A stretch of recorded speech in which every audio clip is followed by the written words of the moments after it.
Hi. Karthika మాసంలో జరిగిన కేదారి గౌరమ్మ నోము,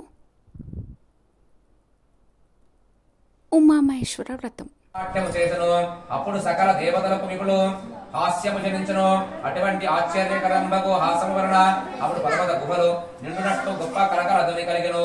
ఇటు హాస్యం విస్తరుచుండగా సర్వేశ్వరుడు శంకరుడు ఆ భృంగిరుడిని చూసి నీ చేత మిగులు హర్ష ప్రవర్ధమానమైన నాట్యం చేయబడినని సెలవిచ్చి ఆ యొక్క భక్తునికి అనుగ్రహించును.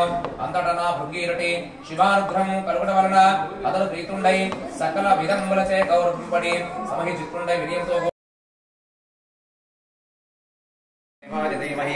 తన్నో రుద్ర ప్రచోదయాత్. తత్పురుష మంత్రేణ శుద్ధోదకేన స్నాపయామి.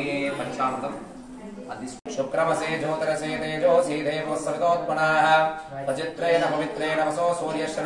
ఉమామహేశ్వరుడు వ్రతం కలదు. ఆ వ్రతమును తెలుపుతున్నాను. ఈ వ్రతము నిష్టగా భక్తితో ఆచరించిన వారికి సమస్త కోరిక నెరవేరి అంత్యమందు నా దగ్గరకు రాగలని చెప్పెను.